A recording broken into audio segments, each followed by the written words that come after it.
Question d'Aurélie. Je suis malade de la maladie de Crohn depuis 2005. T'es pas malade, tu as enflammé des intestins. J'ai tout d'abord été traité par des corticoïdes à forte dose, puis par Pentasa. Alléluia. Le Pentasa a fonctionné 2 ans, mais les poussées revenaient. Ben, bien sûr, bien sûr. Et le Pentasa, qu'est-ce que c'est? D'un côté, tu as un pote à toi qui balance de l'huile avec des escalopes de dinde panée. Et puis de l'autre côté, tu as un petit instincteur de 3 kg à poudre. Et puis tu as quelqu'un qui éteint avec l'extincteur en poudre. Ben voilà ce qui se passe. Et encore, même pas. Il n'éteint pas. Il n'éteint pas. Ce serait l'allégorie qu'on pourrait avoir, c'est... Ouh, non, non, non, non, non, non, non, non, non, non. Non, c'est mieux que ça. C'est mieux que ça. Tu as quelqu'un qui balance des seaux d'huile sur le feu. Et pendant ce temps, tu en as un qui, méticuleusement, désamorce l'alarme à incendie, qui se réamorce régulièrement, mais il le désamorce. Chaque fois que ça s'amorce, il le désamorce, il le désamorce, il le désamorce. Et le feu grandit, puis toi, tu es dans la pièce d'à côté, puis il t'a semblé quand même entendre l'alarme à incendie. Tu dis, mais j'ai pas entendu quelque chose. Puis là, tu as le copain qui te passe la tête par la porte, il a le visage noir, il y a de la fumée partout. Non, non, mais t'inquiète, tout va bien, on maîtrise. Non, non, non, il n'y a aucun souci, frère. Dors tranquille, t'inquiète, boum, et puis il referme. Et puis de temps en temps, vous entendez frétiller l'alarme parce qu'il n'a pas assez désamorcé. Non, non, non, non, non, non, non, t'inquiète, tout va bien, tout va bien. Puis un jour, quoi, vous ouvrez la porte et là, boum, vous voyez un feu immense qui est en train de ravager la pièce d'à côté. Ben, c'est exactement ça. Alors, j'ai atteint... Le gastro qui me suivait à l'époque n'a fait qu'augmenter la cortisone sans cesse pour calmer les crises, donc de bricoler l'alarme. J'ai atteint 40 mg par jour de cortisone, nickel. J'ai pris plus de 40 kilos, et ben oui, hormone extrêmement acidifiante, la cortisone, qui perturbe tout le cycle d'assimilation des sucres, puisque la cortisone agit comme le cortisol dans le sucre, dans le corps. Le cortisol étant l'hormone qui régule en grande partie le métabolisme des sucres. Ben voilà, c'est fichu, enfin c'est fichu. Voilà ce qu'on ça donne. Depuis 1 an, je vois un autre gastro qui a mis en place un traitement par Rémicade, une perfusion de 900 plus toutes les 4 semaines, plus une piqûre de méthotrexate. Je suis en parallèle en baisse progressive de la cortisone. J'étais arrivé à 5 mg quand les symptômes de fatigue déjà présents par la maladie n'ont fait qu'augmenter. Aujourd'hui, je suis épuisé à bout de force, sans rebond ni dans la tête ni dans le corps. Je suis en longue maladie depuis 2 ans et demi et je ne sais pas de quoi fera fait mon futur. J'ai 36 ans, pas d'enfant, célibataire. Je me bats toute seule avec tout cela et mon entourage a du mal à comprendre mes problèmes quotidiens. J'attends une reconnaissance de travailleur handicapé, mais après, je vais faire quoi si je suis toujours handicapé? Et il y a une meilleure espérance que ça, que de finir handicapé. La victoire, ça va pas être d'être reconnu travailleur handicapé. On n'a pas besoin de travailleur handicapé, surtout que tu n'es pas handicapé. Tu n'es pas handicapé, tu es juste enflammé. Tu sais, dans la vidéo sur les témoignages, il y a un témoignage de Loïc. Loïc qui témoigne fortement, je crois que c'est vers la fin de la vidéo témoignage, il témoigne. Il avait exactement comme toi. Il était enflammé. Il savait plus. Il passait sa vie sur les toilettes. Il en parlait lui-même. Donc je dévoile rien du tout de son intimité, Loïc. Il était complètement enflammé. Tu n'es pas handicapé à vie. La seule chose qui te rend handicapé, c'est la méconnaissance des besoins de ton corps. La méconnaissance. Je suis à bout, je me rends compte que je vous écris tout ce qui me passe par la tête. Ma discussion ne doit pas être très bien construite. Bref, aujourd'hui j'ose vous parler. J'aimerais vraiment savoir si l'un d'entre vous a un traitement de Rémicade toutes les 4 semaines, plus une piqûre de méthotrexate 25, et s'il arrive à avoir une activité professionnelle normale. Certainement pas. Certainement pas. Je connais personne qui ait ce type de traitement qui puisse avoir une activité professionnelle normale. Sauf que, Aurélie, ce traitement-là, il n'est pas adapté pour te guérir. Je me permets de le dire, il n'est pas adapté pour te guérir. Il est adapté pour... comment on dit, le mot m'échappe. Pour masquer, pour voiler les phénomènes de réaction de ton propre corps.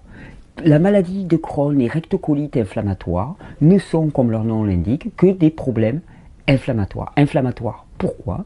Parce que ce qu'on introduit dans notre œsophage et dans notre tube digestif après sont des produits qui sont inadaptés à l'alimentation humaine. C'est juste ça. On arrête de rentrer des produits inadaptés à l'alimentation humaine et le feu diminue et disparaît. Pourquoi? Parce que je vais t'expliquer. Si déjà, ton copain qui balance de l'huile sur le feu, tu lui prends le seau des mains et il ne peut plus balancer d'huile sur le feu. Bah, tu as le feu qui est présent. Ensuite, si ton copain qui est en train de bricoler l'alarme, pour éviter qu'elle sonne, eh ben, tu lui enlèves la pince des mains pour qu'il arrête de bricoler l'alarme va sonner. À ce moment-là, tu vas avoir une chance de voir les pompiers arriver, et les pompiers, ils vont éteindre le feu naturellement. Le corps a ses propres pompiers. Le corps a sa propre fonction pompier. Sauf qu'il faut qu'ils soient prévenus, les pompiers. Hein, à force de cortisone, à force de méthotrexate et ainsi de suite, eh bien, les mécanismes normaux du corps de régulation de l'inflammation, ils ne peuvent pas jouer. Ils peuvent absolument pas jouer. Alors il est certain que quand on a pris de la cortisone à forte dose pendant des années, il va falloir un petit temps pour que ça se réhabilite. Mais la solution pour toute personne enflammée des intestins, elle est simple, elle est dans le règne végétal, elle est dans les fruits et les légumes. Alors on va me dire, mais je suis tellement enflammé que je ne peux pas manger de légumes. Alléluia. Alléluia, c'est là où il y a les extracteurs de jus. Alors vous dites, c'est pas naturel les extracteurs de jus. Ok, d'accord, c'est pas naturel. C'est pas naturel de se retrouver dans un état pareil. Donc moi, je n'hésiterai pas un instant. Jus.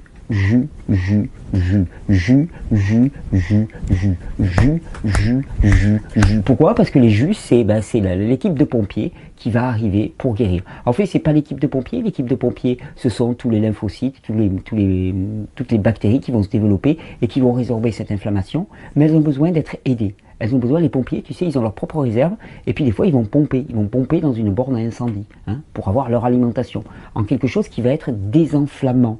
Eh bien le désenflammant, ça va être dans les fruits et dans les légumes. Les fruits et les légumes ont des fibres trop agressives pour toi, jus. Parce qu'avec les jus, tu vas retirer tous les principes anti-inflammatoires, tous les minéraux en particulier, qui sont les principes anti-inflammatoires numéro 1, tous les antioxydants aussi qu'il va y avoir dedans. Simplement, tu n'auras pas les fibres pour les agresser. Et combien de jus? Autant que nécessaire. Parce que si tu veux éteindre un grand feu, eh bien, beaucoup de jus. Après, tu as des fruits qui sont peu irritants. La banane, très mûre et très peu irritante. Tous les fruits de l'été, quand ils vont arriver, hein, les pêches, les abricots, très très mûrs, sont très peu irritants pour le corps. Et tu trouves ce qui te convient. Et petit à petit, tu résorbes ce feu. Pour une fois, enfin, en plus, tu vas perdre du poids automatiquement, donc tu vas te sentir mieux dans ton corps, et il y a un avenir fait d'espérance pour toi. Autre chose que l'espérance, c'est d'être adulte polyhandicapé ou handicapé. C'est pas une espérance, ça, pour un adulte. Hein, à 36 ans, c'est pas normal d'être handicapé à 36 ans. Tu te rends compte? C'est pas normal d'avoir mangé tout son capital à 36 ans. Donc oui, il y a un espoir pour les malades de Crohn, parce que c'est rien de spécial, Crohn. On en fait tout un espèce de truc. Moi j'ai Crohn. Alors là, il faut plus parler. Il faut plus parler. Moi j'ai un cancer. Hop. Hein, tu sais, alors là, moi j'ai un cancer, ça clôt toute conversation. Et cancer, c'est pas grand chose. Crohn, c'est pas grand chose. Crohn, boum. Hein, comme je le dis souvent. Mais Crohn, c'est rien. C'est juste une erreur d'aiguillage. Hein, tu remets l'aiguillage dans la bonne direction, tu réapportes des matériaux de manière adéquate, et ça marche. Tu favorises le fonctionnement des émonctoires avec des mélanges de plantes. La logique même. Combien, mais tu trouves ton petit truc, c'est pas grave combien. Combien de jus, autant que nécessaire, autant que tu pourras. Quel type de jus? Tous les jus, puis tu fais ton test. T'as des trucs qui vont te plaire, t'as des trucs qui vont pas te plaire. Ceux qui te plaisent, tu les prends, ceux qui te plaisent pas, tu les prends pas. Tout simplement. Il s'agit de sortir de la tutelle de papa-maman. Il y a même pas d'autres questions à poser, je te garantis Aurélie, que ce que je t'ai donné là en 5-10 minutes, hein, qui a aucun secret, qui est aucune nouveauté, qui est juste la banalité même. Tu vois, ça, on devrait le dire à chaque gamin, à sa naissance, hein, à 5-6 ans, on devrait dire, voilà comment ça fonctionne. Et 1 heure, et c'est réglé. On n'en parle plus. Voilà comment fonctionne ton corps, voilà les mécanismes de ton corps, voilà comment favoriser les mécanismes de ton corps. Ok mon gamin, tu l'as noté, maintenant tu l'appliques. C'est tout.